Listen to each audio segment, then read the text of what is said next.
안녕하세요, 이자카야입니다. 오늘은 파울로 코엘료의 책 아크라 문서 14번째 이야기 우리가 하고 있는 일에 관해 함께 나눠볼까 합니다. 여러분께서는 지금 하고 있는 일에 만족하십니까? 오늘 아크라 문서를 통해 들려줄 코엘료의 이야기에 한번 귀 기울여 볼까요? 아침마다 일찌감치 일어나 도시 외곽의 초원으로 양떼를 몰고 가는 일을 해온 남자가 말했다. 당신은 배운 게 많아 그렇게 아름다운 어휘들로 말할 수 있겠지만 우리는 가족을 부양하기 위해 일을 해야 합니다. 이에 그가 대답하였다. 아름다운 어휘들로 말하는 이는 시인들이다. 언젠가는 누군가 시인의 말을 글로 적을 것이다. 나는 잠들어 삶은 그저 행복이라는 꿈을 꾸었네. 깨어보니 삶은 의무였네. 의무를 다하고 보니 삶은 행복이었네. 일은 사람들을 결속시키는 사랑의 표현이다. 일을 하면서 우리는 다른 사람들 없이는 살아갈 수 없으며 그들 또한 우리가 필요하다는 사실을 깨닫는다. 일에는 두 가지 종류가 있다. 첫째는 생활을 위해 의무적으로 하는 일이다. 이 경우 사람들은 시간을 팔아 돈을 벌지만 훗날 그 시간을 돈으로 되살 수 없음을 깨닫지 못한다. 그들은 언젠가 쉬게 될 날을 꿈꾸며 일생을 보낸다. 마침내 그런 날이 왔을 때 그들은 너무 늙어 인생을 제대로 책임질 수 없다. 그런 사람들은 그렇게 살아온 것이 자기 책임이 아니라고 여기며 이렇게 말한다. 나는 어쩔 수가 없었어. 둘째, 마찬가지로 생활을 위한 것이기는 하지만 타인에 대한 헌신과 사랑을 충실히 이행하는 일이 있다. 이런 종류의 일을 우리는 봉헌이라고 칭한다. 가령 두 사람이 같은 재료를 사용해 같은 요리를 한다고 하자. 한 사람은 요리에 사랑을 쏟고 다른 한 사람은 그저 배나 채울 수 있으면 그만이라는 생각으로 요리를 한다. 사랑은 눈에 보이지 않고 무게를 달 수도 없지만 결과적으로 두 사람이 만들어낸 요리는 확연히 다르다. 봉헌을 하는 사람은 언제나 보상을 받는다. 일에 애정을 쏟을수록 그에게선 더 큰 애정이 솟아난다. 신성한 힘이 우주의 생명을 불어넣을 때 모든 행성과 항성, 바다와 숲, 골짜기와 산이 창조 과정에 참여할 기회를 부여받았다. 인류도 마찬가지였다. 그런데 어떤 사람들은 이렇게 말한다. 참여하고 싶지 않습니다. 잘못된 것을 바로잡거나 불의를 벌하는 일은 할 수가 없거든요. 어떤 사람들은 이렇게 말했다. 저는 땀 흘려 밭에 물을 대고 농사를 지을 겁니다.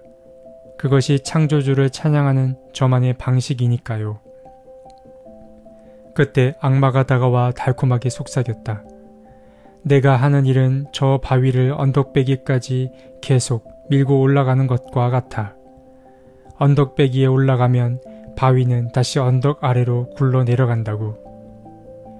악마의 말이 옳다고 여긴 사람들이 말했다. 삶이란 똑같은 일을 되풀이하는 게 전부구나. 악마의 말이 옳지 않다고 여긴 사람들은 이렇게 말했다. 그렇다면 나는 그 바위를 사랑할 겁니다. 꼭대기까지 밀고 올라가는 동안 늘 사랑하는 바위 곁에 머물 수 있으니 얼마나 좋습니까? 봉헌은 무언의 기도이다. 다른 기도와 마찬가지로 봉헌에도 규율이 필요하지만 아무 생각 없이 노예처럼 따르는 규율이 아니라 자유의지로 선택한 규율이어야 한다. 운명은 나한테 늘 불공정했어. 남들은 꿈을 쫓으며 사는데 난 여기서 꾸역꾸역 일하며 겨우 먹고 살고 있으니. 운명은 아무에게도 불공정하지 않다. 자기 일을 사랑하는 것도 미워하는 것도 모두 자신의 선택인 것이다. 사랑을 하게 되면 우리는 일상적인 행위에서도 기쁨을 느끼게 된다.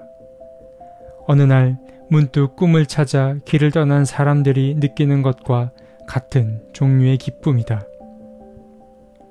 자기가 하는 일이 얼마나 중요하고 위대한지 아는 사람은 아무도 없다.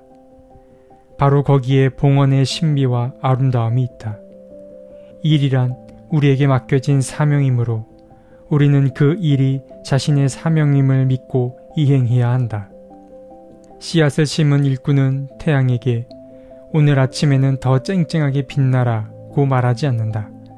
구름에게도 오늘 저녁에는 비를 내려라 하고 말하지 않는다. 밭을 갈고 씨를 뿌리고 참을성 있게 지켜보며 해야 할 일을 할 뿐이다. 농사를 망치면 일꾼은 그동안 헛수고를 샜다는 생각에 절망한다. 꿈을 찾아 길을 떠났던 모험가도 자신의 결정을 후회하는 순간이 있는데 그럴 때는 그만 집으로 돌아가 생활에 충분한 벌이가 되는 일거리를 찾고 싶은 마음이 든다. 그러나 다음 날이 되면 농사꾼의 마음에도 모험가의 마음에도 다시금 행복감과 자신감이 차오른다. 그러니 그들은 언젠가 봉헌의 열매를 볼 것이고 기쁨을 누릴 것이다.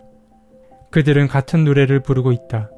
자신에게 맡겨진 일을 성실히 수행하며 부르는 기쁨의 노래다. 양치기가 없으면 시인은 굶어 죽는다. 시인이 만든 노래를 부를 수 없으면 양치기는 슬픔으로 죽고 만다. 봉헌을 통해 그대들은 다른 이들이 그대들을 사랑하도록 허락하는 것이다. 그리고 그렇게 사랑을 바치며 그대들은 사랑하는 법을 가르치는 것이다. 네, 오늘 이야기 어떠셨나요? 코엘료는 말하죠. 일에는 두 가지가 있다라고 말합니다.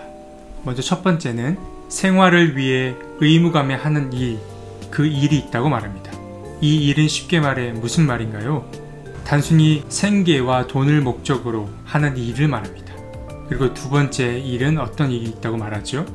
마찬가지로 생활을 위한 일이기는 하나 이 사람은 헌신과 사랑의 마음으로 자신이 하는 일에 복무를 하고 있는 그것을 말합니다.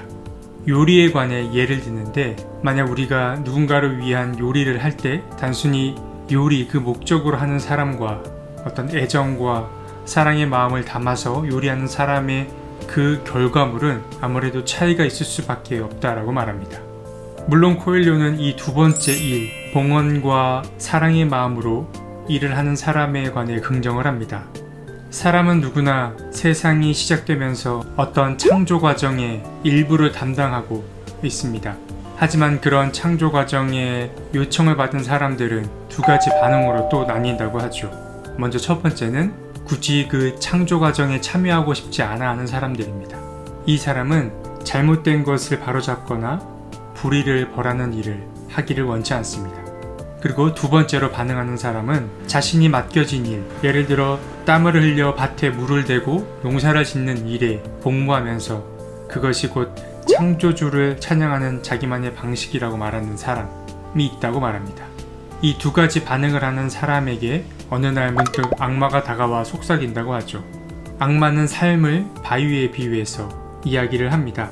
당신이 하는 일은 저 바위를 언덕배기까지 계속 밀고 올라가는 것과 같다라고 말하며 곧 언덕배기에 올라가면 바위는 다시 굴러 떨어질 수밖에 없다고 말합니다. 사실 이 이야기는 그리스 신화의 시지프 신화를 떠올리게 합니다. 그러자 한 걸음 더 나아간 사람은 이렇게 악마의 이야기를 받아칩니다. 그렇다면 나는 그 바위를 사랑할 겁니다. 꼭대기까지 밀고 올라가는 동안 늘 사랑하는 바위 곁에 있을 수 있으니 얼마나 좋습니까? 조금은 허황된 이야기 같기도 하지만 무엇을 말하려고 하는지 우리는 알 수 있습니다. 우리가 현재 하고 있는 일에 관해 불평을 하기보다 그 일 자체를 사랑하겠다고 말하는 것이지요. 이렇게 무언가를 사랑하게 되면은 일상적인 작은 일들에 있어서 또한 기쁨을 누리게 될 거라고 말합니다. 이런 기쁨은 모험을 찾아 떠났던 혹은 꿈을 찾아 떠났던 사람들이 느끼는 그 기쁨과 동일한 기쁨이라고 말합니다. 물론 이런 마음으로 일을 할 때조차도 어떤 헛헛함이나 후회 혹은 아쉬움이 남기 마련입니다. 그러나 자신이 하는 일에 애정을 가진 사람은 다음 날이 되면은 그들의 마음에 다시금 행복감과 자신감이 차오를 것입니다. 자, 다음 시간에는 아크라문서 15번째 이야기 운이 좋은 사람, 다시 말해 성공한 사람들을 두고 우리 마음속에 일어나는 질투에 관해 함께 이야기 나눠볼까 합니다. 자, 그럼 다음 시간에 뵙겠습니다.